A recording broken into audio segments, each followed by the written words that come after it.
Have you ever just stopped and really thought about how much control we actually have over our lives?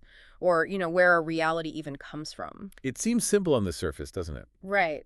But it's deep. And that's what we're diving into today, this idea our sources call the garden of becoming.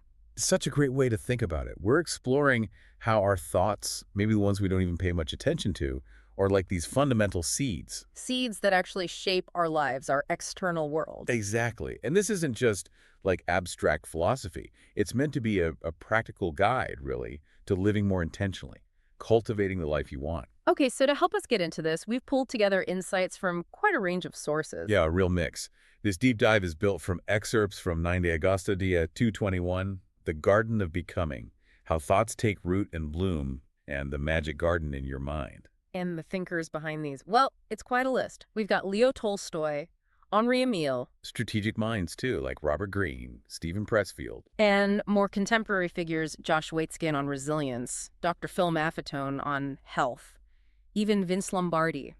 Quite the lineup. So our mission really is to pull out the most powerful ideas from all of these. To help you become that conscious gardener of your own reality. Yeah, to spot those unseen forces, understand the seasons of life, and navigate them with intention. All right, let's get digging. Where do we start?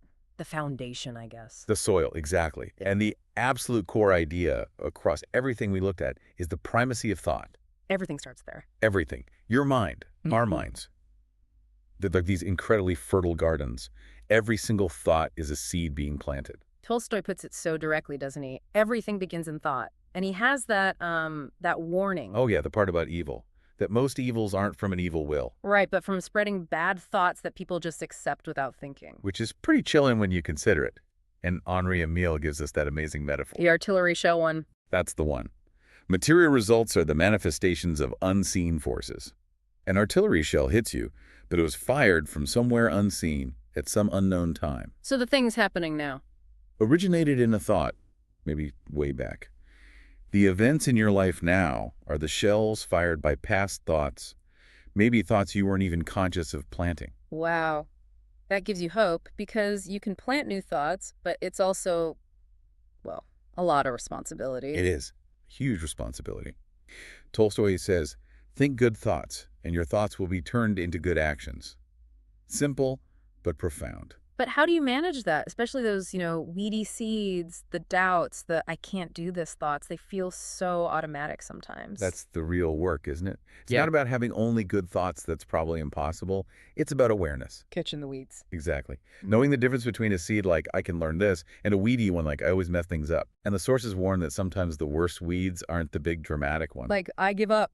Right. But the smaller, sneakier ones, like, oh, that's not for people like me, or just settling. Those can choke out potential without you even noticing. Ah, okay. So vigilance is key. And they say thoughts creating bad actions are worse than the actions. Much worse, because they multiply, like weeds spreading. They cause more bad actions down the line. It really hammers home that guiding your thoughts is fundamental to self-perfection, as they put it. Self-perfection not as being flawless, but as managing the source code, the thoughts. You got it. But even the best gardener faces bad weather, right? Droughts happen.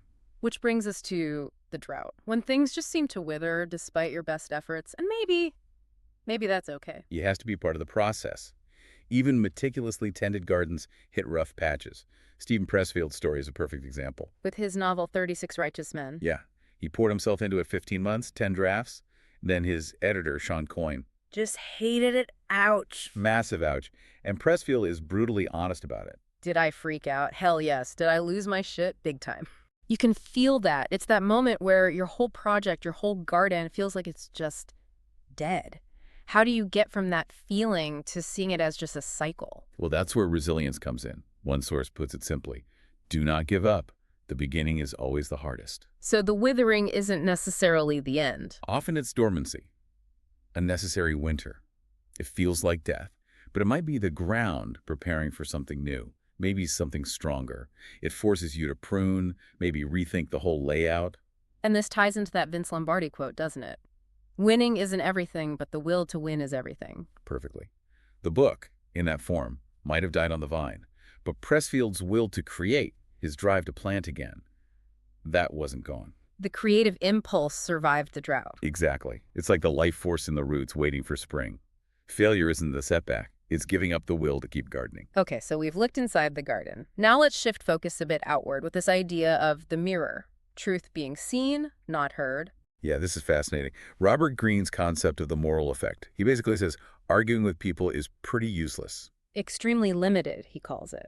And it often achieves the opposite. Right, which lines up perfectly with Graceman's point. The truth is generally seen, rarely heard. We try to talk people into seeing things our way, but It doesn't really land. yeah, So the mirror effect is about showing them instead. kind of giving them a taste of their own medicine, as Greene puts it. But the goal isn't revenge. It's about making them feel why their behavior is, well, unpleasant. Exactly. So they have a deep realization, not just you complaining at them. The aim is for them to get, in a profound way, how they hurt others. So Green says to objectify the qualities you want them to see. And create a mirror so they can see their own follies reflected back. It bypasses the arguments and goes straight for experienced truth. That's a powerful technique for dealing with others, but what about applying it to ourselves? Ah, yes. That's maybe even more potent. Our experiences, our lives, often act as a mirror, reflecting our own inner state. Our dominant thoughts, our attitudes. Absolutely. If your inner garden is full of grumpy, negative seeds, you might find your external world starts looking pretty grumpy too. And if you're cultivating happier, more constructive thoughts. You tend to attract, or at least perceive, more positive outcomes. Your life mirrors the garden you're tending inside. It's dynamic feedback. Which means effective gardening involves embracing the seasons, understanding that change, even difficult change, is part of growth. Definitely. And Josh Waitzkin gives us some really concrete ways to build that resilience. He talks about training meditation. Starting easy, right? In a calm place. Yeah, most conducive to bliss, he says. Then you gradually add distractions. Then you put your body in increasingly uncomfortable situations. It's like weightlifting for the mind. Start light, then progressively add load, add friction. Exactly. And he has that brilliant reframing tool, the "it's so good" game. Oh, I love this. Tell us about that. It's about consciously choosing to embrace challenge, internal or external, and meditating through the discomfort. So instead of, ugh, this traffic is terrible, This traffic is so good for practicing patience, or this difficult project is so good for stretching my skills, it flips the script. it transforms obstacles into training grounds. Precisely. And it connects really well with Dr. Phil Maffetone's idea about health. The optimal interplay of all the organs. Right. Just like physical health needs balance, rest, and stress, nurture and challenge, our mental and emotional health thrives when we learn to adapt and grow through varied conditions. We build a robust internal system. It reminds me of that saying, fear is like fire. It can help you cook your food, or it can burn you. Exactly. Challenges are like that fire. They can destroy you if you let them, or they can forge you, strengthen your roots, depending on how you engage. They're fuel for growth, potentially. So we've tended the soil, weathered droughts, looked in the mirror, embraced the seasons. What does the garden look like when it's thriving? What's the flowering? This is where it gets maybe a little paradoxical. Eckhart Tolle nails it when he says, "In today's rush, we all think too much, seek too much, want too much, and forget about the joy of just being." Wait, after all this talk about cultivating thought, now we're forgetting about it. It seems like it, but it's about the foundation. The joy of just being, that sense of inner peace, is actually the fertile ground, the rich compost, from which effective action naturally grows. Ah, okay. So it's not about stopping the cultivation, but about the state you cultivate from. Precisely.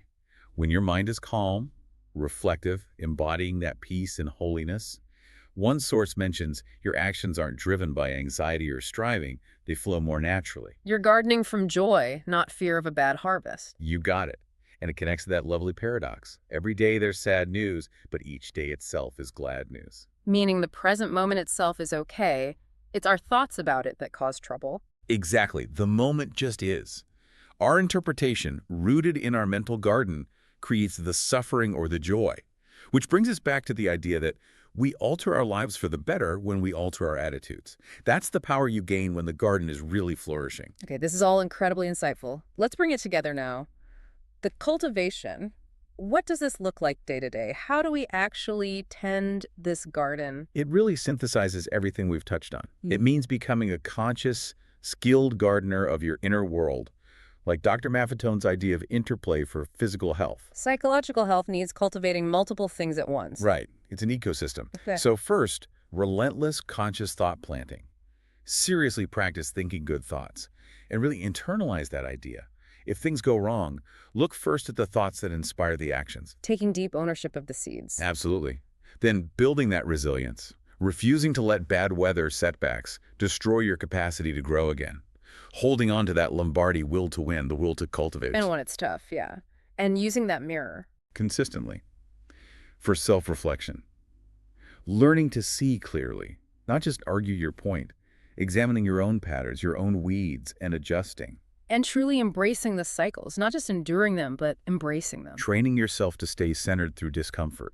Playing Waitskin's It's So Good game, turning challenges into practice. So the daily practice is planting deliberately, not giving up easily, watching closely what's actually growing, practicing inner calm, seeing today as a gift, and being patient. That's a great summary. Patience is huge. Gardens don't transform overnight. Wow, this whole deep dive into the garden of becoming, it really drives home that we are the gardeners. We're the architects of our reality, starting right here in our minds. And transformation isn't some endpoint you reach. It's the daily tending, the constant cultivation. Every day is a new chance to plant something different, something better. Yeah, by consciously tending that inner garden, choosing thoughts, embracing cycles, seeing clearly, staying centered, you shift from just being blown around by the weather To actively shaping your inner landscape. and therefore your outer experience too.